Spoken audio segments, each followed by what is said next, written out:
Hello, and welcome to the first of Canadian Art Song Project's performance series, Reaching Out Through Song.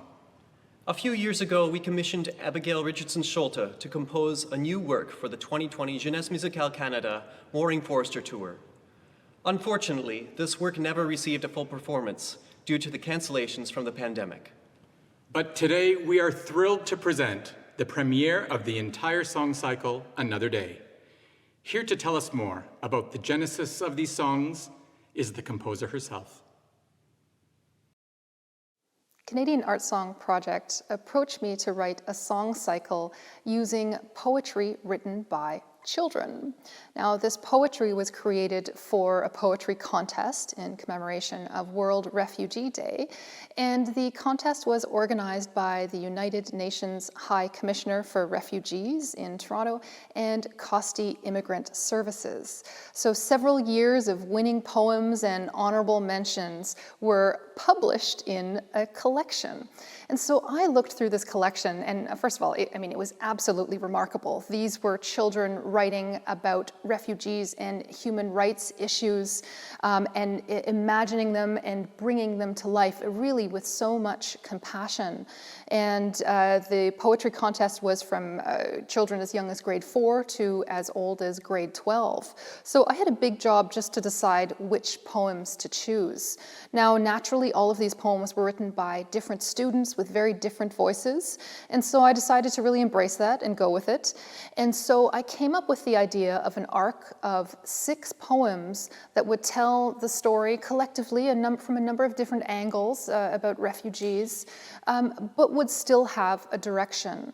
So I decided to start off with people in their homeland, dreaming of a place of freedom and a place of safety. So those are the first 2 poems.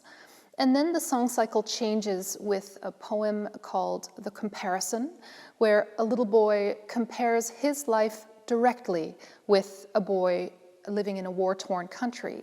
And so he says, I wake up to the sound of birds, he wakes up to the sound of gunfire. I come home and play Xbox with my brother, and I go to sleep at night hoping for a great new day, and he goes to sleep at night hoping to be alive in the morning. It's a really, really amazing poem, very, very frank. And then we have a couple of poems about integration. So one of them is a poem written about parents hoping their child will have a successful first day at school. So this was important to me as well, to be able to have students in the poems, to have parents in the poems, and just have that different perspective. And then the 5th poem is called Losing Identity. This is quite a stunning poem, quite heartbreaking, about somebody who feels they are losing their identity because they have integrated too much. And last of all, we end up with a poem about an old man, which I think makes sense because the beginning, I think, is clearly a younger person. And this old man remembers his time a long time ago. We're living in a different country, and he has spent most of his life actually trying to forget all of those times and forget all of those things he was forced to do. So these 6 poems collectively became the song cycle, Another Day. Thank you to Jeunesse Musicale Canada, Costi Immigrant Services, and the UNHCR Canada for their collaboration and support of this important new work. Here to perform Another Day are 2 wonderful artists, soprano Anna-Sophie Nair and pianist Carl Mathieu Nair.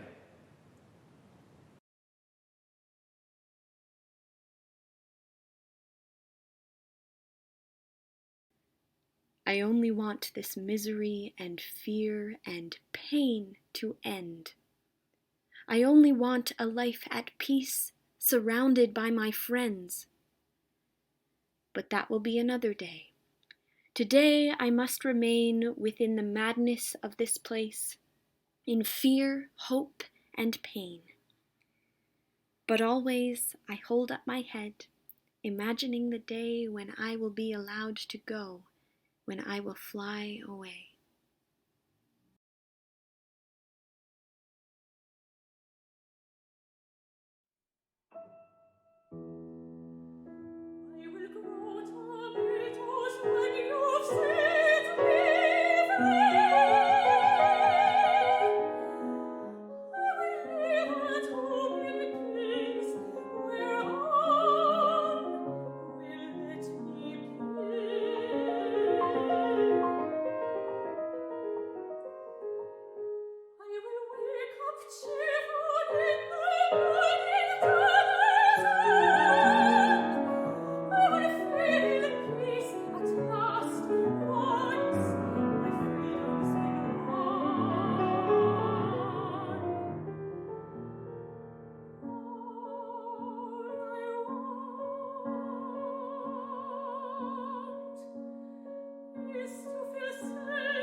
walls built from bricks of courage, a ceiling laced together with hope.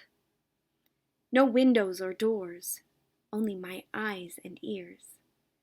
No marble pillars of support, only Mama and Papa. No need for heaters, for our love is enough. This is not just a place. It is my home.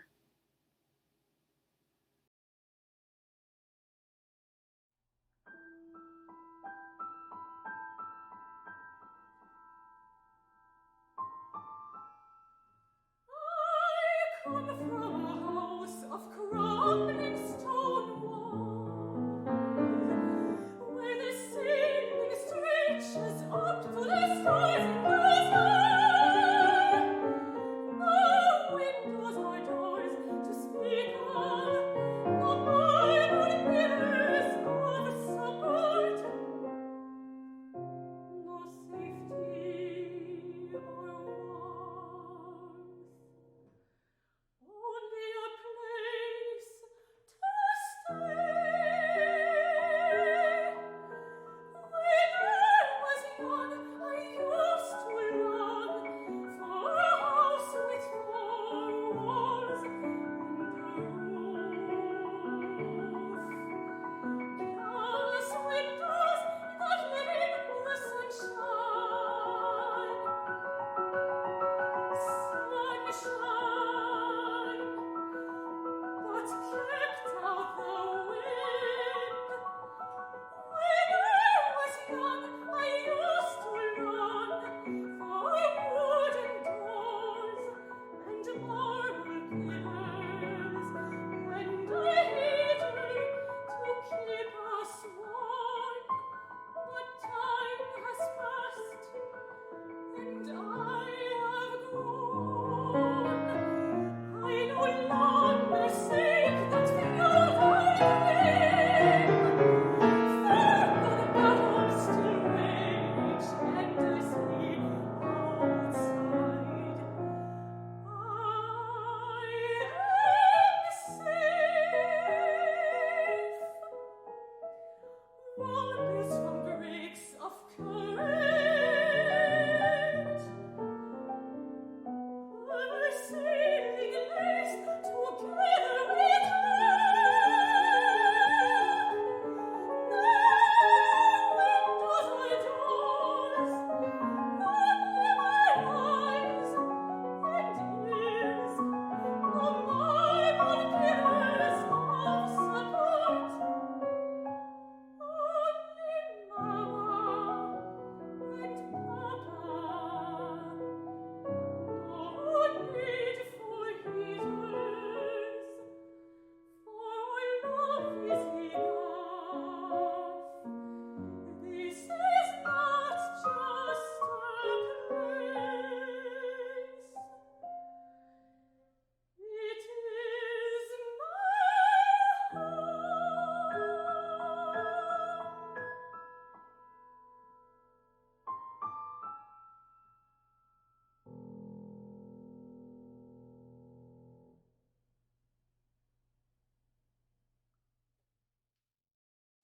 I think we're living in a very interesting time. There are so many refugees.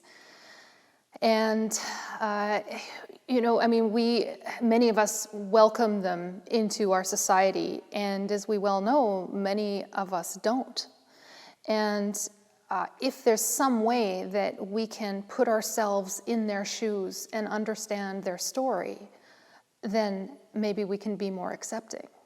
I think there isn't enough dialogue because people who won't accept them won't necessarily speak with them.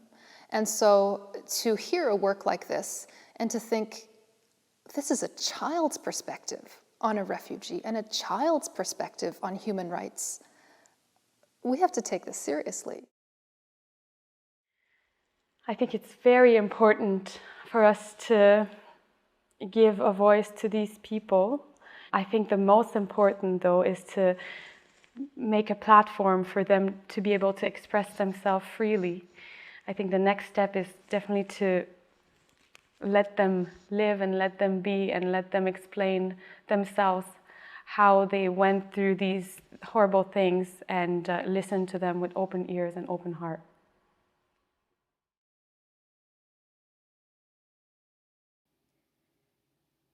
I wake up to the short chirps of birds. He wakes up to gunfire and terror. I go to bed hoping for an amazing new day. He goes to sleep hoping to be alive in the morning. I wake up to the shy chirps of birds. He wakes up to gunfire and terror. I go to school with no fear. He goes to school in fear of the secret.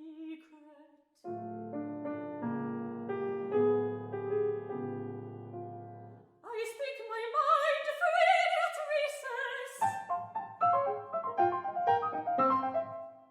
He keeps it quiet, hoping not to let anything out.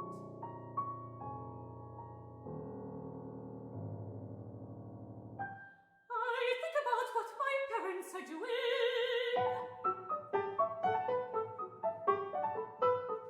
I think about what my parents are doing.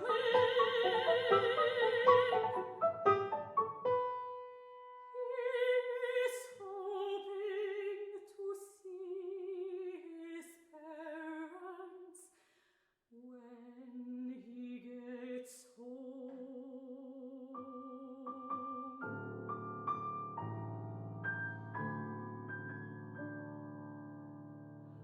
When I get home, I start conversation.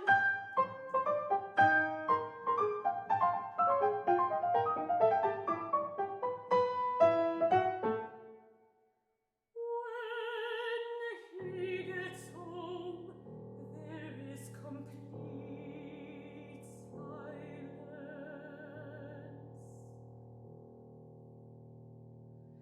I play Xbox to relax with my brother.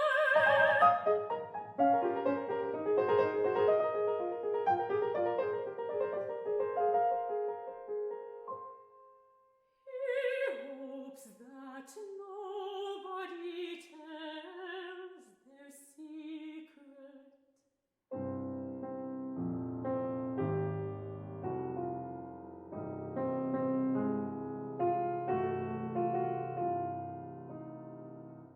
I go to bed hoping for an amazing new day.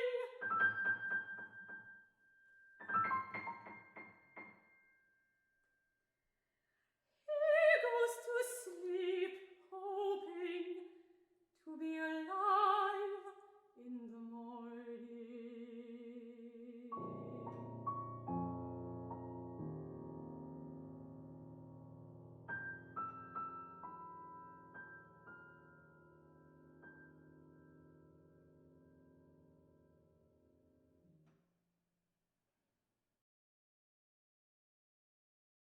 We wait, tense, for him to tell us how it was.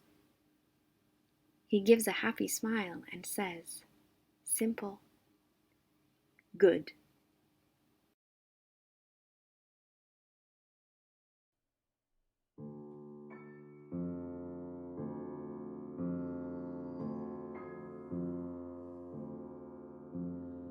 Doubts and worries run through our heads. We think the same thoughts. Is he okay? Was coming here right? Was he afraid? Could he understand? Could they understand?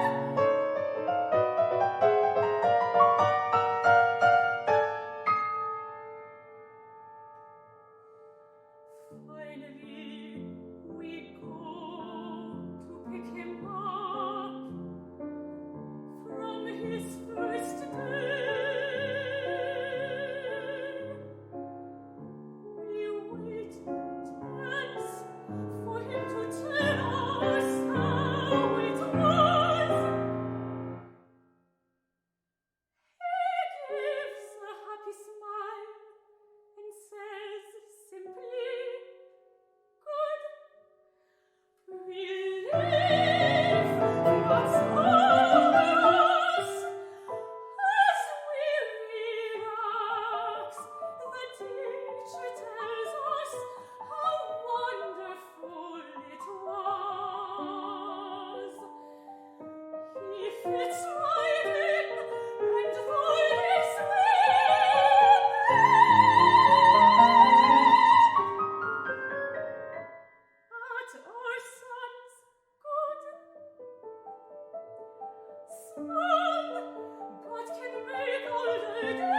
I think art song is a very interesting musical medium, and something about it will be always relevant because it works with poetry and will always have new topics, new realities brought by poetry. So Yeah, I think art song is very interesting and important because it's a very intimate form of performance. We don't have a lot of that, with big orchestras or with opera, which I'm used to do. With art song, you're very close to the pianist. Together you interpret what the poem means to you. Art song will always be very, very relevant and interesting.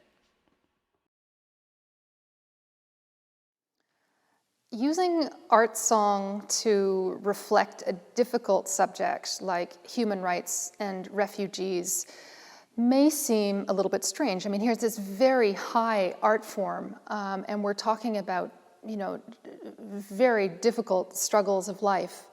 But I think the nuance that performers can bring to this, and I think the storytelling element of art song will really help this.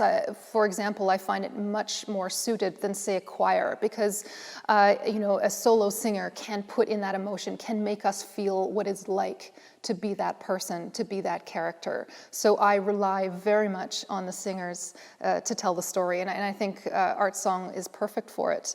No, there are a lot of composers writing today, and I think it's very important to write today because we can write about our own issues. We can write about refugees and human rights. We can write about climate change. We can write about protests. We can also just write stories. I love writing for children's stories, for example. And so we can bring our stories of today to light. And I think that really is much more of a connecting point to audiences today. And I love writing for the voice. It's so expressive. And I think really there's nothing else that captures that can capture the human experience like the voice, and just very dramatically and very pointedly tell our stories.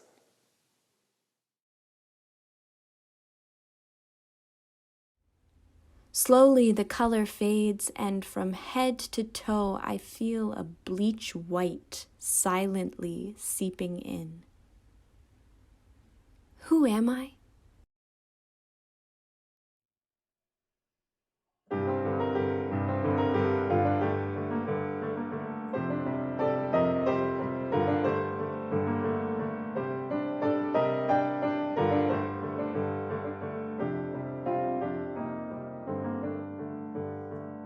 Look around, what is a flat field stretching into the horizon and beyond?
switch to savvy jeans and t-shirts, come and read yours, give aways, run it weekly Sunday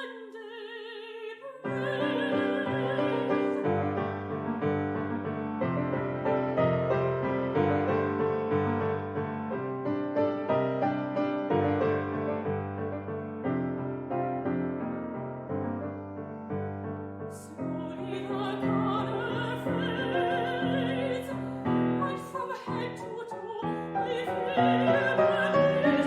I'm swimming, singing, away.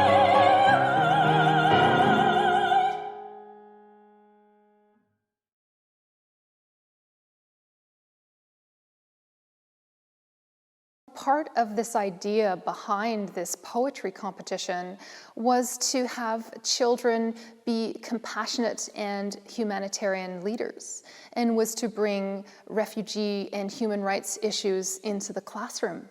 And I am just amazed at the poetry they came up with. I mean, to read these poems, I would think that they are first-person poems, but they're not. These are made from the imaginations of children.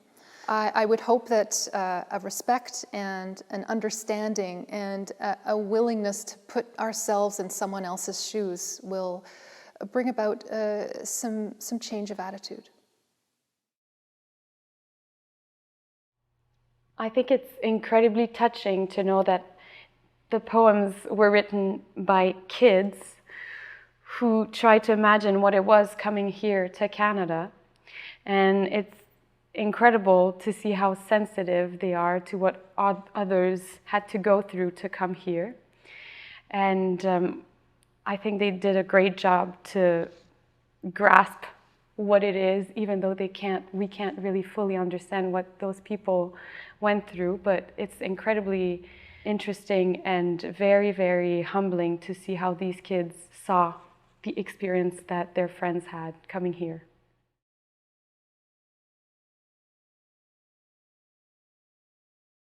Like a marionette controlled by a puppeteer, he had been manipulated. He was given no choice but to play the role of a man, blind from the propaganda of strong powers, deaf from the piercing lies of forces so high but also mute, having no voice.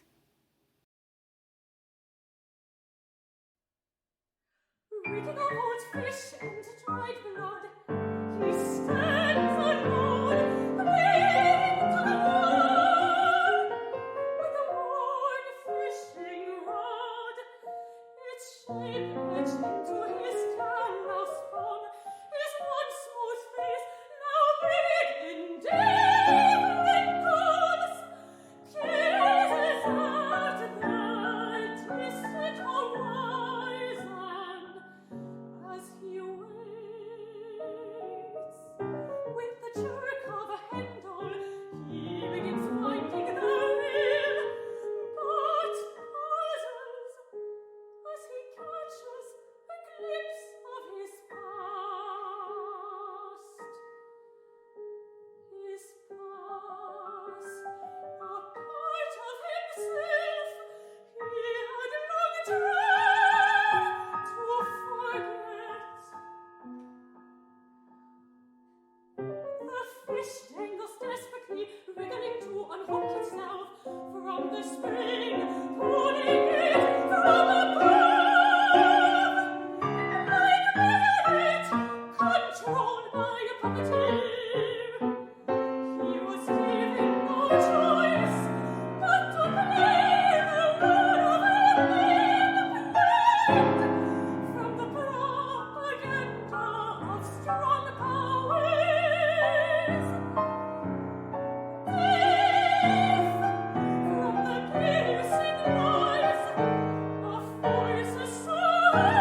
Shine